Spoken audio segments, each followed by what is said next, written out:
So, after exploring Santorini, Paros and Ios in the last episodes, it's nice to have more from the Cyclades to show you. But before we get into it, I can't do this episode without an explainer of how I got here. This was supposed to be a first trip as a family with our new-ish baby, just a few months old at the time and stealing all the hearts. Incidentally, I realised I didn't exactly announce this on the channel. Rather, on the Driving to Scotland episode, I just mentioned we had a baby in the back. This is partly the result of episodes rarely coming out in the exact sequence they were shot, but yes, that's a thing we have now, and this was his first time outside of the UK, or at least on the other side of the stomach. And better yet, we had my parents along as well for some extra zone defence and all-round nice family time. But wouldn't you know it? So, background. I was in Albania at the time, and that trip was just wrapping up when EasyJet just cancelled our flight, straight deaded the thing, whilst we were in the terminal at Dubrovnik waiting for a gate. Now, this was even more of a nightmare than usual. Just to explain, very broad generalisation, but the axis of European air travel is primarily north to south. The Brits, Germans and others in the sort of colder north travelling south to Spain or Italy, Greece, Croatia, etc. for some sun, while these southern Europeans often in turn head north to vacation in the cool, maybe in Sweden or Norway and so on. Anyway, that means that flights from one southerly European destination, in this case Dubrovnik, that's a node far less connected with other destinations in the south of Europe. Put even more plainly, there are not a bunch of flights from Dubrovnik to the Greek islands just ready to go. So, usually when this happens, it becomes a fraught smartphone game of rebook the nearest flights before everyone else on your cancelled plane gets them. And then, some extremely last-minute Booking.com accommodation and taxis, blah, blah, blah, all the rest. But while I should have had 15 hours to land in the UK and then link up with my family to Mykonos, there was now no flight to the UK that could make that happen. None. So what I'm about to tell you, people are going to say, this is not the way. You're going to say it was not necessary or blah, blah, blah, blah. But I swear to you, with the 0 days notice, and by the way, this is at the end of summer, so for flights and transport connections, I war-gamed this across 10 or so of the nearest airports, as well as Flixbuses and all sorts. And since I can't just money is no object this, I don't have the funds or savings just to empty euros into an abyss. Here is what I had to do. Deep breath, 2:45. Start walking from the emergency Dubrovnik accommodation we'd had to sort, which, funny enough, had a pool. The boys were enjoying it, but I was too stressed having to sort just everything else. They had different flights to the UK landing later the next day, don't worry about it. Anyway, half an hour walk to Dubrovnik bus station, 3:30am, 4.5 hour bus to Split. A nice morning in Split. That was actually the silver lining here. Got to explore some familiar haunts. Great coffee from D16. In fact, if I'd not been stressed out of my mind, I'd have been euphoric. Anyway, bus to Split Airport. 12:10 flight to Geneva. Yes, really. So not done.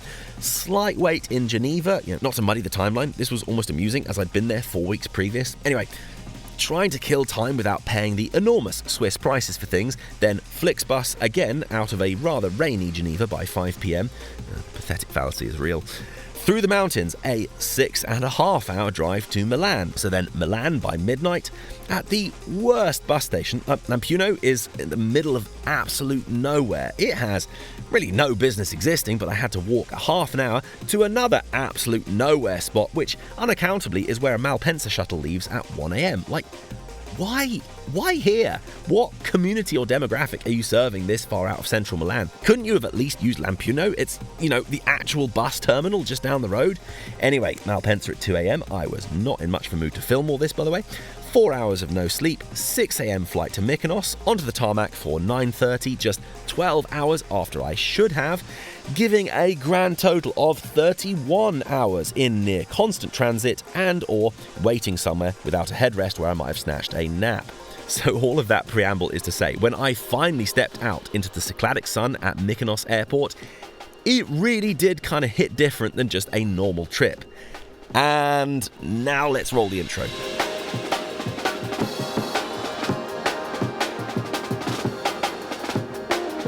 So, reunited with my family, we were staying in a small place. This is Anomera, and this is the apartment.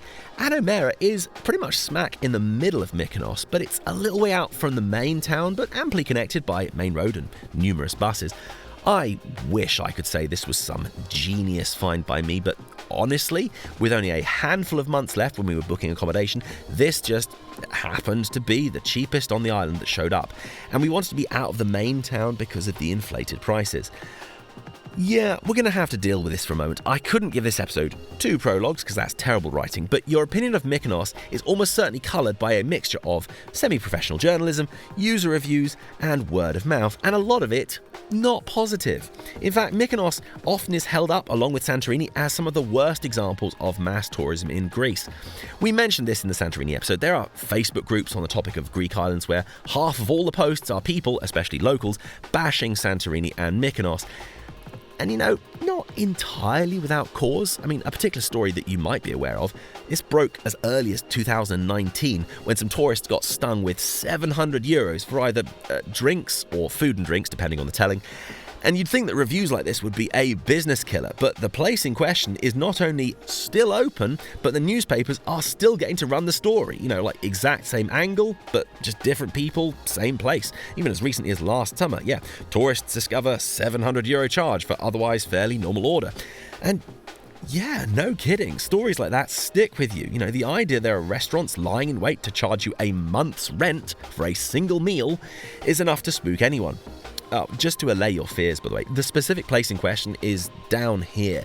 So if you don't go to this beach, you won't trip over and accidentally order 2 €350 drinks. Now, aside from ludicrous scams like that, are prices on Mykonos inflated?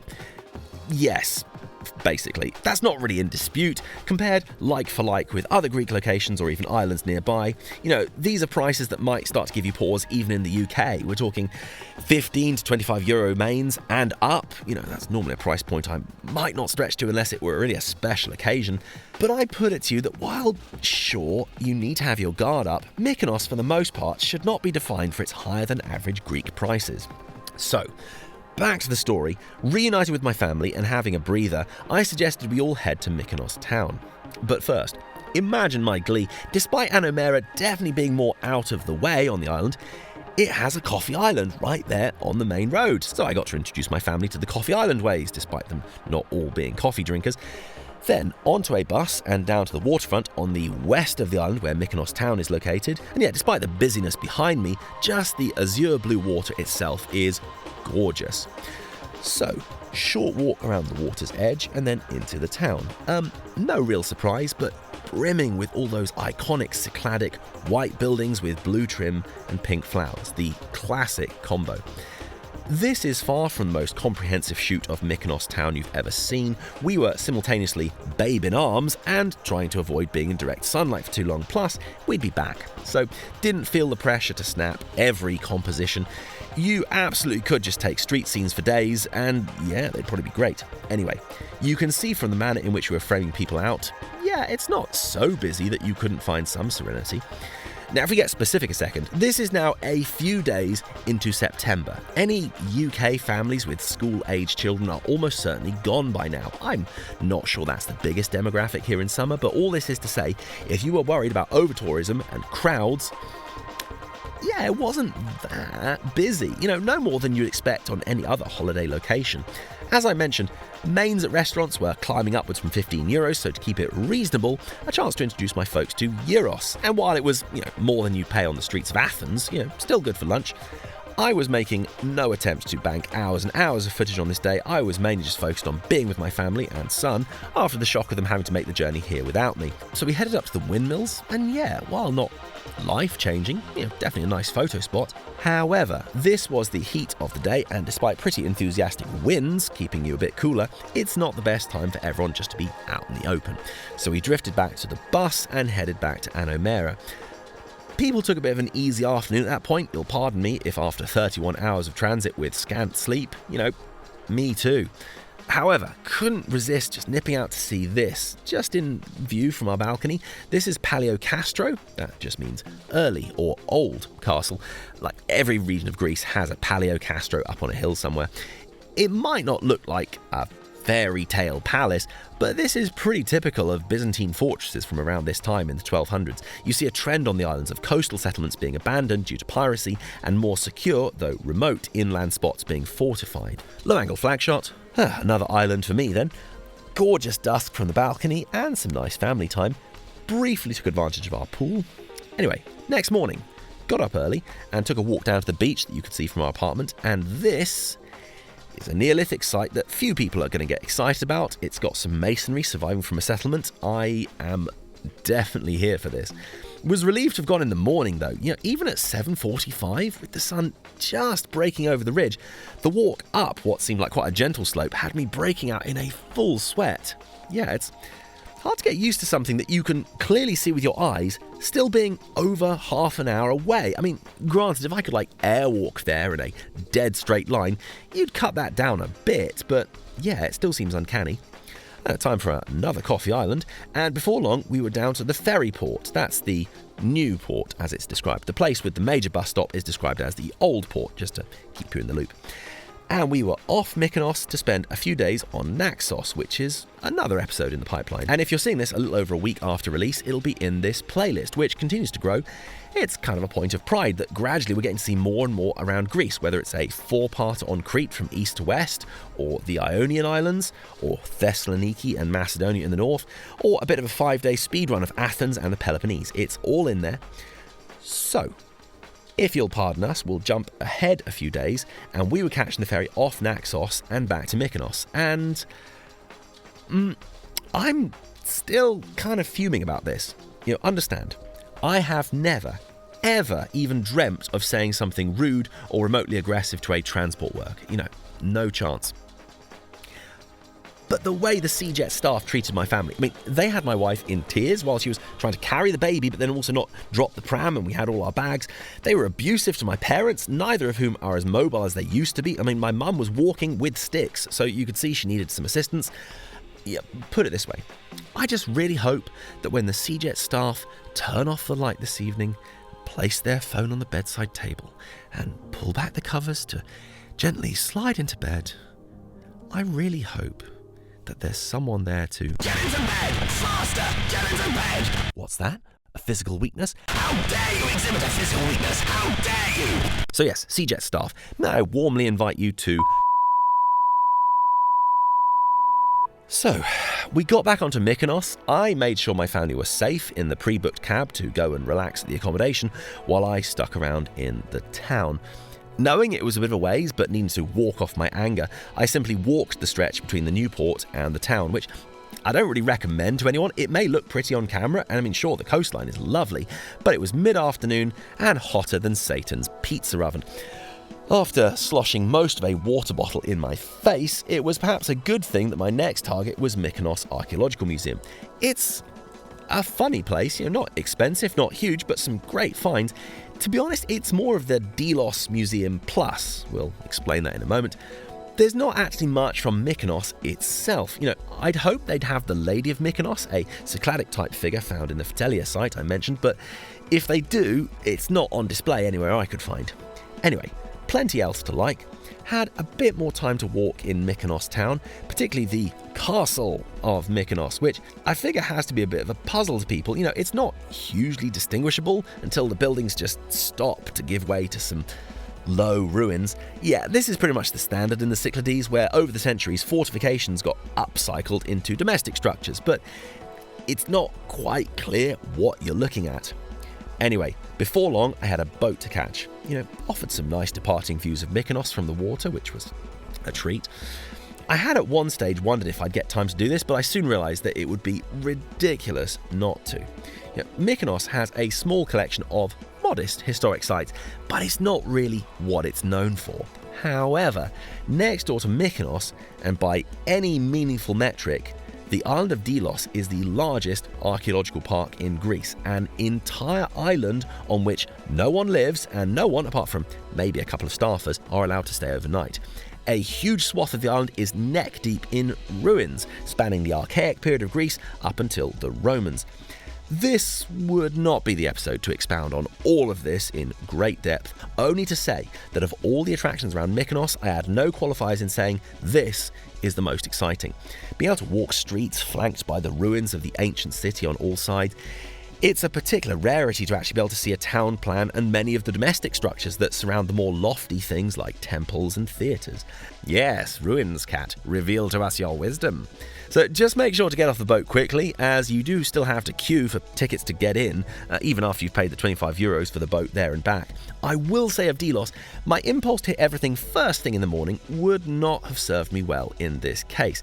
It's already hot at 8 a.m. when the sun breaks the top of the ridges, and with there only being select boat times to Delos, the 9 till 11 slot on the virtually unsheltered island would have been pretty unpleasant, at least in the summer months, whereas despite being somewhat toasty, the 5 p.m. till 7:30 slot turned out to be right in the Goldilocks zone.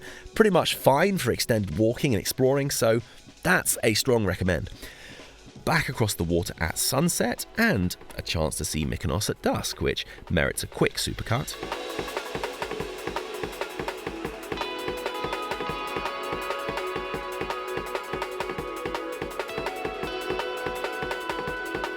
Then, back home, I'll really miss this view. The Anomera flats were, more than you'd pay for what you're getting on almost any other island, but having seen the going rates on Mykonos, I remain convinced that for 4.5 people, we did pretty great actually.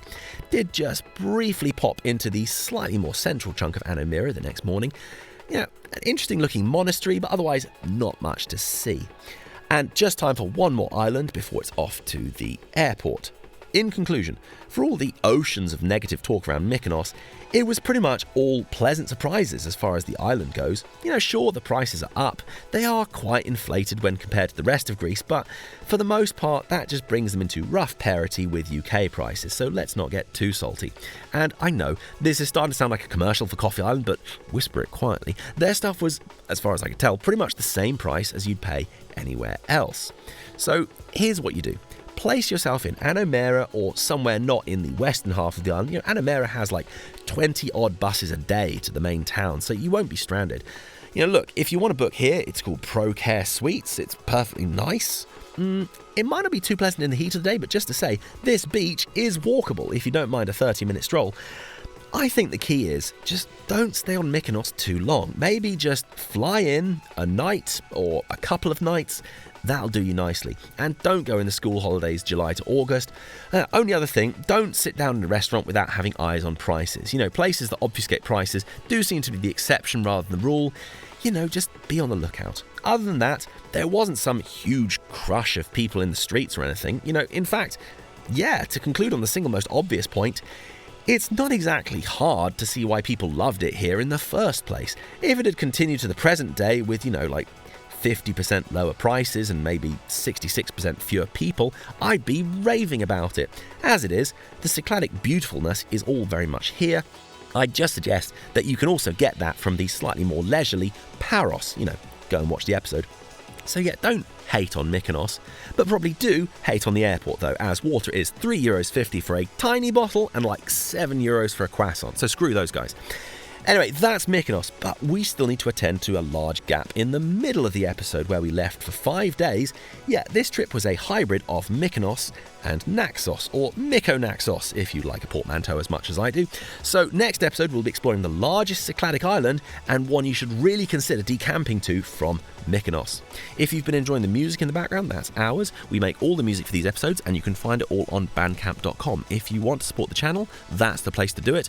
Please find us on all the socials, and check out the Greek playlist, otherwise we'll be back very soon.